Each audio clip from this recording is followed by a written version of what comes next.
رسوله الكريم أما بعد فأعوذ بالله من الشيطان الرجيم بسم الله الرحمن الرحيم ولقد كرمنا بني آدم وحملناهم في البر والبحر ورزقناهم من الطيبات صدق الله مولانا العظيم.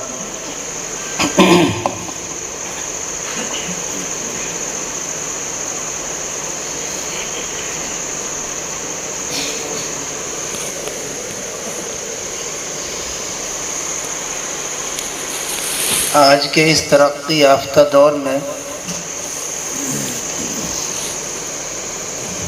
انسان ہر چیز کو پہچاننے کی کوشش میں لگا ہوا ہے اور ہر چیز کی حقیقت تک پہنچنے کے لیے بڑی تگ و دو کر رہا ہے۔ سائنس کی نئی نئی ایجادات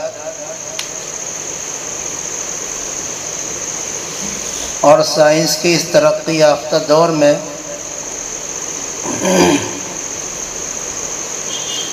ہر شخص جو ہے اپنی معلومات میں اضافہ کرنے میں لگا ہوا ہے، یعنی گویا کہ انسان ہر چیز کو پہچاننے میں لگا ہوا ہے۔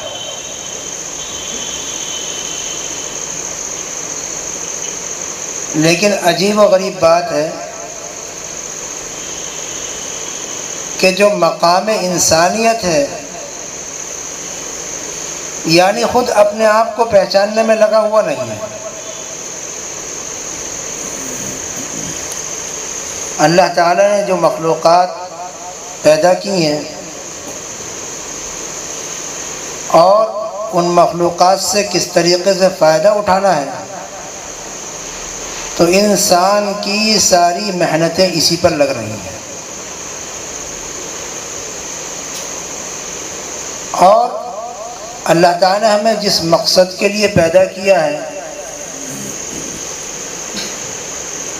اس مقصد میں ہم بہت پیچھے ہیں۔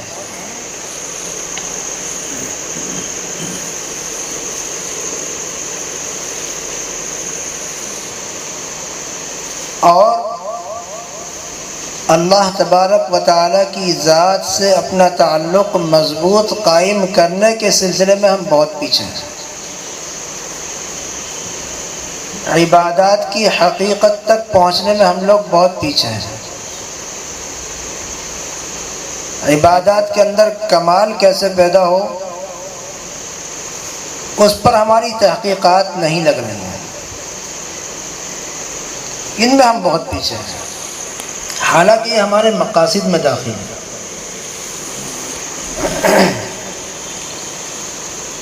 جب انسان کا تعلق اللہ تعالیٰ سے مضبوط ہوتا ہے تو پھر اللہ تبارک و تعالیٰ ایسے ایسے حیرت اور بڑے بڑے عجیب و غریب کارنامے دنیا کے اندر رونما فرماتے ہیں کہ جن کا انسان تصور نہیں کر سکتا۔ آج کی اس مجلس کے اندر کوئی بیان مقصود نہیں ہے، بلکہ مقصد یہ ہے کہ ہم اپنا تعلق اللہ تبارک و تعالیٰ کی ذات کے ساتھ قائم کر لیں، اور اس کا آسان نسخہ یہ ہے کہ ہمارا تعلق اہل اللہ سے مضبوط ہو جائے۔ ہمارا تعلق اہل اللہ سے مضبوط ہوگا تو اس کی بنیاد پر ہمارا تعلق، ہمارا قرب اللہ تبارک و تعالیٰ کی ذات سے بڑھے گا۔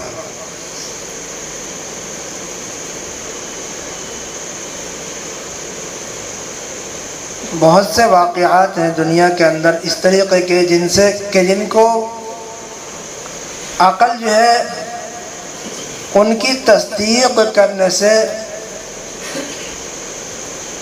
عاجز رہتی ہے، اور عقل ان کا تصور نہیں کر سکتی۔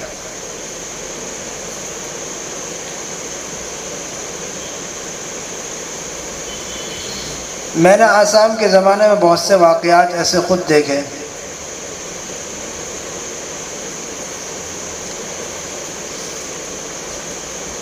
وہاں ایک بہت بڑی شخصیت گزری، حضرت شیخ احمد علی باسکنڈی رحمۃ اللہ علیہ۔ ان کی بڑی محنت ہے اور بڑی وہاں قربانیاں ہیں مسلمانوں کو اور اسلام کو ترقی دینے کے سلسلے میں،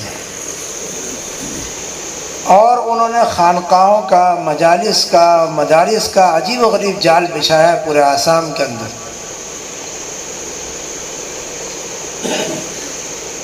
ان سے ہر طبقے کا آدمی وابستہ رہا، یعنی چاہے وہ سرکاری ملازم ہو یا کسی مدرسے کا ملازم ہو یا کوئی اور بڑا عہدیدار ہو، ہر ایک سے ان کا تعلق رہا، اور ہر ایک نے اپنے تعلق کو ان سے قائم کرنے میں اپنا فخر سمجھا۔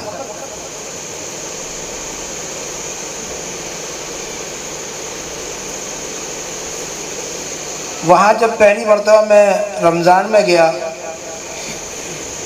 تو وہاں کسی کو پہچانتا بھی نہ تھا میں، تو اس علاقے میں بارشیں بہت زیادہ ہوتی ہیں،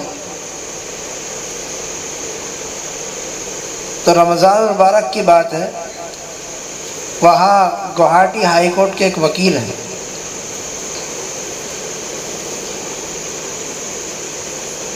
تو وہ ایک مرتبہ ظہر کی نماز میں آئے اور انہوں نے وہاں ایک عجیب و غریب بات بیان کی، اور کہا کہ 5-6 روز سے مسلسل بارش ہو رہی ہے اور وہاں قبرستان میں پانی بھرا ہوا ہے۔ تو وہ کہنے لگے کہ آج صبح فجر کی نماز کے بعد میں قبرستان گیا گاڑی لے کر، تو میں نے دیکھا کہ والدہ کی جو قبر ہے وہ کھلی ہوئی ہے، اس کے اوپر سے مٹی ہٹ گئی ہے، تختے ہٹ گئے ہیں، اور قبرستان میں چاروں طرف پانی بھرا ہوا ہے۔ وہ یہ منظر دیکھ کر واپس آ گئے۔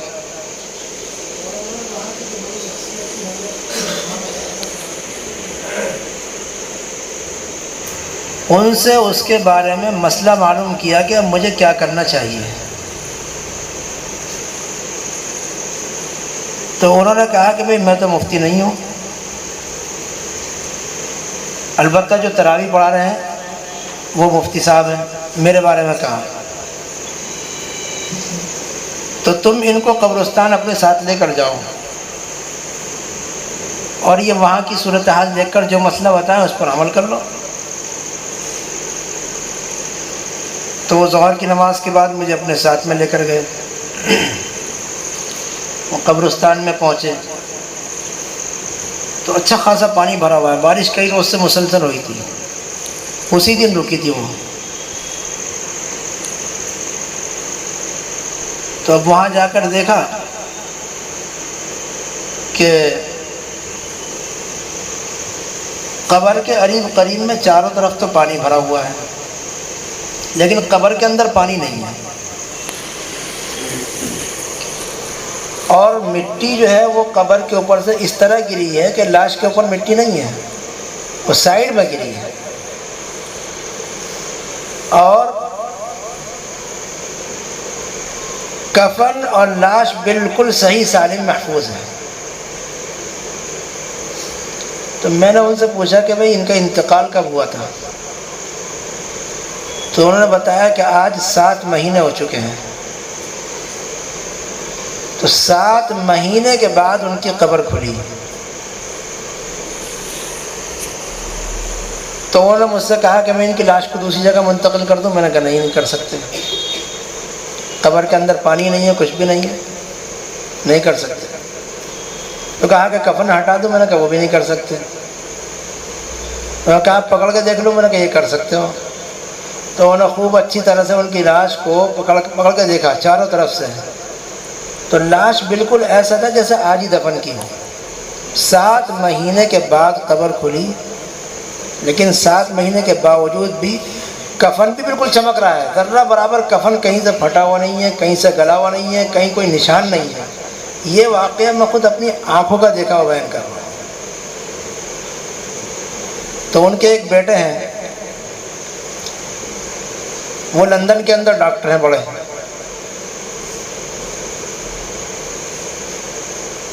تو اسی وقت انہوں نے ان کو فون لگایا کہ والدہ کی قبر پہ اس طریقے سے آیا تھا، یہ صورتحال ہے، اور ایک مفتی صاحب کو لے کر آیا ہوں۔ انہوں نے پوچھا وہ کہاں کے ہیں، تو انہوں نے بتایا کہ وہ رمضان میں تراویح سنانے کے لیے آئے ہیں یہاں خانقاہ میں، اور دیوبند رہتے ہیں۔ انہوں نے کہا میری بات کرا دو، میں نے بات کی، مجھ سے پوچھا، انہوں نے نام پوچھا، والد صاحب کا نام پوچھا، میں نے بتایا، تو انہوں نے کہا کہ آپ کے والد صاحب نے اب سے کچھ مہینے پہلے میرا ایک فتویٰ لکھا تھا، اور میں نے انہی سے جواب طلب کیا تھا، تو آپ انہی کے صاحبزادے؟ میں نے کہا انہی کے صاحبزادہ ہوں۔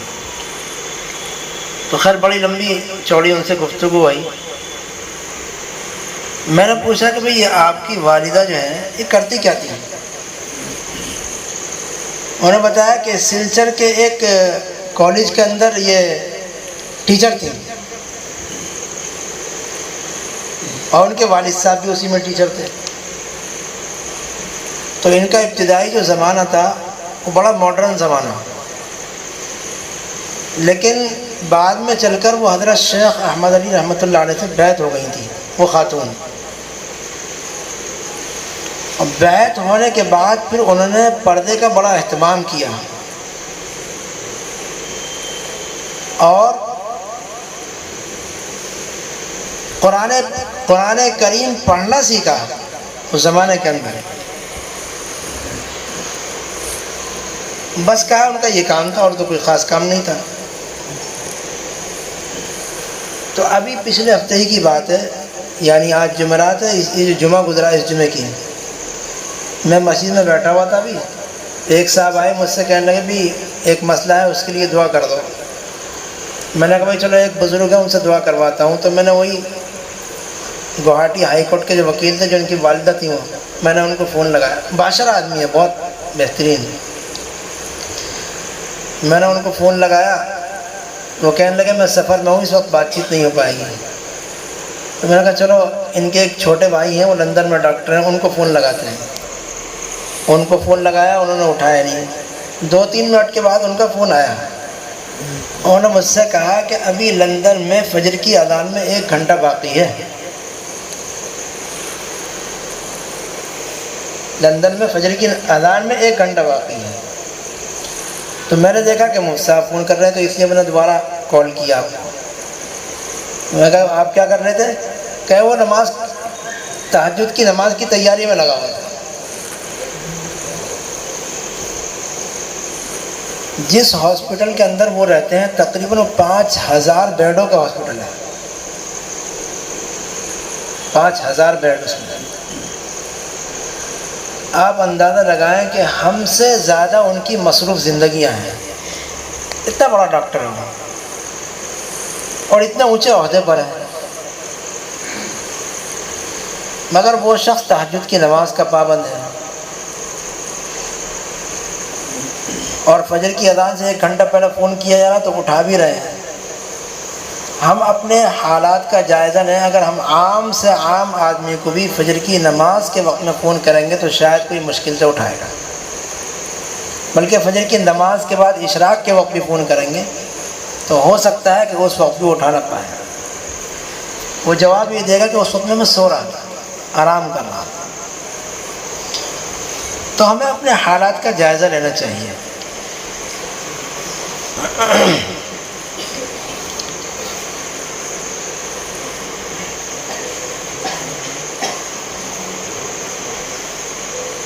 اور اپنے ماحول کو بدلنے کی فکریں اور کوششیں کرنی چاہیے۔